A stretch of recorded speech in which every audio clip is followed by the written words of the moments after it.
Estamos hoy con Marcelo Augullo, un escritor, doctor en Ciencias Políticas y también en Magíster en Relaciones Internacionales, además de profesor de la Escuela de Guerra en Buenos Aires. Bienvenido, Marcelo. Un gusto conocerte y muchísimas gracias por esta entrevista. Gracias, Marcelo. La última vez que tuve el placer de entrevistarte y hablar fue de tu último libro, Madre Patria, pero hoy estamos aquí con la presentación de tu nuevo libro, Nada por lo que pedir perdón. Claro, es un título fuerte. Así es. Y yo lo que sostengo es lo siguiente: si nosotros miramos no el árbol, sino el bosque, ¿no es cierto? Si miramos el árbol y no el bosque, vamos a ver que los aspectos positivos son mucho más, ¿no es cierto?, que los aspectos negativos. Correcto. Si uno se pregunta, ¿por qué España sembró Hispanoamérica de hospitales? Cientos de hospitales por toda Hispanoamérica. Correcto. La atención en Lima durante el virreinato era gratuita para mulatos, blancos, indios, pobres, ricos, con una medicina de primera, porque cuando todavía no se curaba la malaria, el resto del mundo ya se curaba en el virreinato del Perú. Lo mismo pasaba en México. España sembró Hispanoamérica universidades, 33 universidades, 80 y pico años antes de la Universidad de Harvard, ya se había fundado en Lima la Universidad de San Marcos. Así es. Cuando el Colegio San Pablo en Lima tenía 4.000 libros, la Universidad de Harvard 4.000. Entonces, si esto es así, ¿qué potencia colonialista se le ocurre fundar universidades y hospitales? Quiere decir que España no fue, se entiende, a América a robar, a matar, sino todo lo contrario. Tenía como idea una idea de misión. Esa idea de misión era la idea de llevar el Evangelio a esas nuevas tierras. ¿Por qué un presidente como Andrés Manuel López Obrador le diría a España, a la monarquía española o a los españoles de a pie que tenemos que pedir perdón? Bueno, hay que tener en cuenta que él conforma parte de un nuevo grupo cultural que podemos llamarle el marxismo cultural, el resabio, ¿no es cierto?, del marxismo. Correcto. ¿No es cierto?, que se organiza a través del Foro de San Pablo. Y claro, es mucho más fácil, ¿no es cierto?, encontrar un chivo expiatorio que está lejos y sin poder, que es España, para ocultar, ¿no es cierto?, el gran fracaso de la élite mexicana o de la clase política mexicana después de la independencia. Si uno observa a México y lo observa objetivamente a través de la obra de Humboldt, vas a ver que Humboldt describe a México en 1807-1808, ¿no es cierto?, como una ciudad que no tiene parangón, se entiende, en toda Hispanoamérica. Ninguna ciudad norteamericana podía equipararse a México. En Europa solo París y Londres eran comparables a México por su sistema de calles, de urbanización, por los hospitales, ¿no es cierto?, por los colegios, por las universidades, pero sobre todo por la alimentación de los sectores populares. Humboldt se pregunta y compara los datos de París con los datos de México y dice, señores, acá los sectores populares, ¿sí?, comen más carne, comen más pan y toman más vino que en París. Y después Humboldt dice, bueno, ¿y cómo es el tema de las minas? Porque siempre se nos ha dicho que acá el trabajo en las minas era obligatorio, había una esclavitud. Y dice, miren, si fue así en un principio, ahora el trabajo es completamente libre. Y se pregunta, ¿cuánto gana un minero en México? Que puede irse de una mina a otra con total libertad, no tiene obligación de estar en esa mina. Y llega a la conclusión de que gana 4 veces más que en Rusia, mucho más que en Alemania y mucho más que en Inglaterra. Es decir, un hombre que era un obrero minero trabajaba en las minas y ganaba mucho más que en Rusia, que en Alemania, que en la propia Gran Bretaña, y tomaba más vino, comía más pan y más carne que en París. Así es. Y entonces, para ocultar este gigantesco fracaso de un México que no logra salir de su desarrollo por culpa de su clase dirigente completamente ineficiente, entonces busca un chivo expiatorio, y ese chivo expiatorio, para echarle la culpa a otro, lo encuentra en España, y en la falsa historia de la conquista española de América y de México, porque no hubo conquista de México. Lo que hubo fue liberación de México del imperialismo antropófago más horrible de la historia de la humanidad. Así es. Venimos del Congreso de la Iberosfera en Madrid y recientemente también tuvimos a la presidenta de la Comunidad de Madrid en Miami. Isabel Díaz Ayuso dijo que a pesar de que nosotros no tenemos el indigenismo per se en España, nosotros tenemos el separatismo y lo equipara. ¿Es cierto? ¿Usted lo entiende así? Bueno, el separatismo no es otra cosa que el indigenismo se entiende, España. Es decir, hubo siempre una política, ¿no es cierto?, fomentada desde los centros de poder mundial y desde el marxismo a partir de 1930 con la Internacional Comunista, de crear repúblicas indígenas en América del Sur. Hay un congreso muy importante, que es el Congreso del Partido Comunista de 1930. En este congreso, que se reúne en Buenos Aires en 1930, repito, es el Congreso de la Internacional Comunista que se reúne en Buenos Aires, ellos deciden, ¿no es cierto?, la creación de repúblicas indígenas, y deciden que tienen que crearse 18 repúblicas indígenas en Bolivia, 3 o 4 se entiende en el Perú, 2 o 3 en Chile. Esta fue la directiva que, por supuesto, los militantes del Partido Comunista, era un partido verticalista, aceptaban, y ese es el origen de esa famosa actual constitución boliviana. Correcto. Que establece las 18 repúblicas.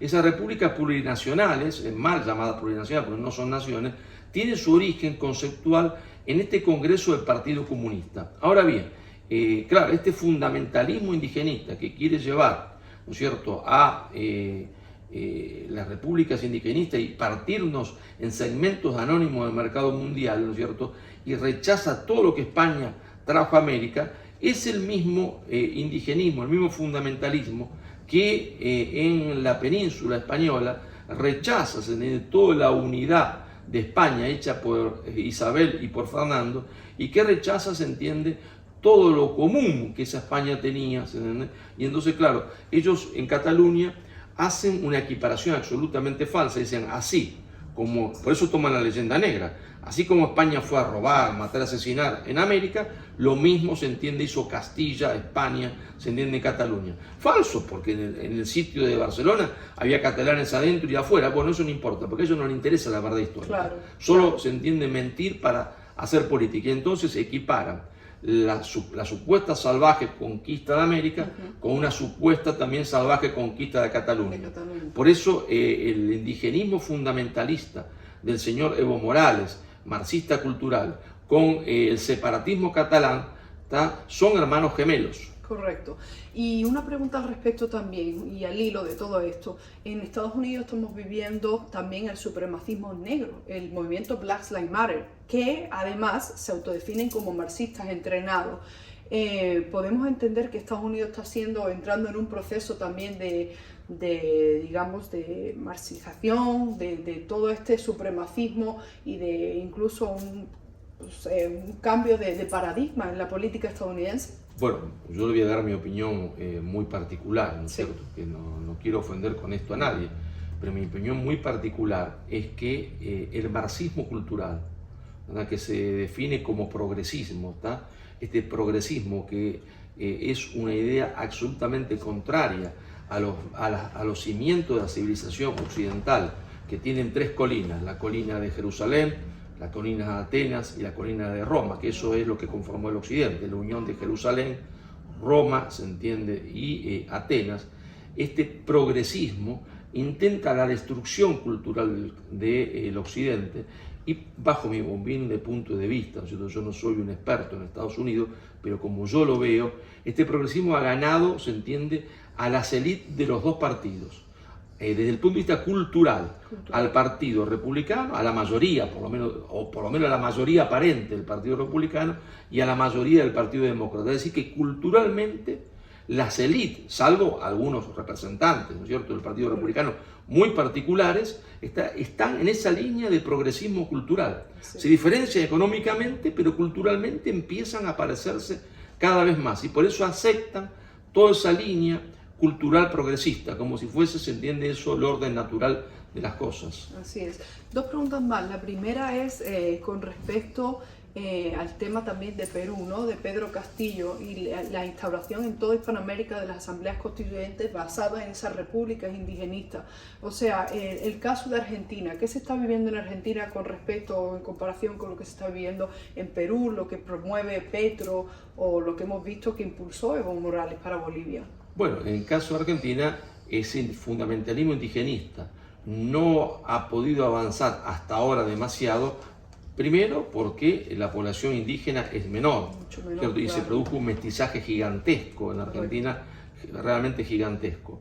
Y segundo, porque este pensamiento progresista perdió las elecciones para el sí o no a la Constitución en Chile. Correcto. Yo estoy completamente persuadido que si hubiese ganado el sí en la Constitución para la nueva Constitución en Chile, a los 2 meses ya estábamos, entiende, planificando una reforma constitucional en Argentina, claro, del mismo carácter progresista. Es decir, el progresismo, ¿no es cierto?, tiene como nudo fundamental culturalmente, tiene muchos elementos, si te hay que sintetizar y buscar 3 nudos culturales. Sí. El primero es el abortismo serial indiscriminado. Es decir, el abortismo a como dé lugar, ¿se entiende? Y claro, es una cosa terrible, porque resulta que ahí hay una personita que tiene uñitas, tiene uñas, tiene pelo, tiene corazoncito, pero no es un ser humano, y entonces se lo puede matar, ¿se entiende?, de la forma más horrible, ¿se entiende?, que ha visto la humanidad, porque es el asesinato de un inocente. Es decir, una criatura que no puede defenderse, que tiene corazoncito, pelo y uña, no importa, hay que matarlo. Hasta el 9º mes. Hay que matarlo. Después tiene ese progresismo como otro nudo cultural importantísimo, la ideología de género, que destruye el concepto de verdad y de trascendencia, porque se cree que uno puede ser lo que le determine su deseo. Y mire, yo lamento decirle que aunque yo quisiese y deseo, ¿no es cierto?, ser tan inteligente como Aristóteles, no soy Aristóteles, ni Santo Tomás de Aquino, y tampoco soy Alejandro el Magno. Uno es lo que es y no lo que desea ser, porque el deseo no cambia la sustancia, pero ellos dicen que el deseo cambia la sustancia, y no cambia la sustancia. Entonces establecen el relativismo de todos los valores. Todo da igual, y la trascendencia no existe. Y el tercer punto de ese progresismo es el fundamentalismo indigenista, basado en el antihispanismo, en la hispanofobia, y la hispanofobia basada en la leyenda negra, que es la falsa historia de España contada por los enemigos de España, fundamentalmente por Gran Bretaña, primero por Holanda, pero después por Gran Bretaña, que la va a llevar a política de Estado. Claro. Y una última pregunta, Marcelo, ¿qué podemos esperar de tu nuevo libro? ¿Dónde lo podemos encontrar? ¿Y qué otras visitas a países hermanos tienes planeada para nosotros poder seguirte y darte cobertura? Bueno, el libro en España se puede comprar en casi todas las librerías. Fuera de España, lamentablemente, solo por Amazon, porque no se ha hecho ninguna impresión ni de mi libro, nada por lo que pedir perdón, ni de mi libro anterior, Madre Patria. ¿Y por qué? ¿Hay alguna razón específica? Yo la verdad que no lo sé, no lo sé. Sé que a algunos, por supuesto, le molesta muchísimo estos 2 libros, y a veces le molesta tanto a la izquierda como a la derecha, ¿no es cierto? Y con respecto a ir a una gira por el continente americano, a mí me encantaría, pero hasta ahora no he recibido ninguna invitación, así que por el momento no lo tengo planificado, pero de recibir invitaciones iría con mucho gusto. ¿Sí? Bueno, pues nosotros estaríamos deseando recibirlo en Estados Unidos, en Florida, en Texas. Hay una batalla cultural que hay que dar, que también está siendo impulsada por otros compatriotas, como es el caso de Agustín Laje. Hemos compartido también espacio, y yo creo que eso es importantísimo, no solo el rol que está jugando usted con estos libros contra la leyenda negra, sino también de jóvenes, ¿no? Jóvenes pro vida, jóvenes pro familia, que se dan cuenta de lo que está pasando, de que la introducción y el avance de la agenda progresista está destrozando naciones completas. Y esto es algo que nos une. Te agradecemos este espacio, te esperamos en Estados Unidos si Dios quiere, y a seguir escribiendo y seguir defendiendo la verdad y sobre todo la hispanidad. La verdad, ¿no es cierto?, la vida y la familia. Nosotros defendemos la verdad, la vida y la familia. Y hago hincapié en la vida, porque si uno no defiende la vida, en realidad no defiende nada. Si concede uno que está bien la muerte de un inocente, entonces no vale la pena defender nada del punto de vista histórico ni nada del punto de vista ideológico, porque ya estaremos perdidos cuando uno permite, se entiende, la muerte de los justos, de los más justos. Así es, pues ha sido un placer, y te deseamos también que disfrutes de esta bellísima ciudad de Sevilla junto a su esposa. Muchas gracias. Gracias. Muchas gracias.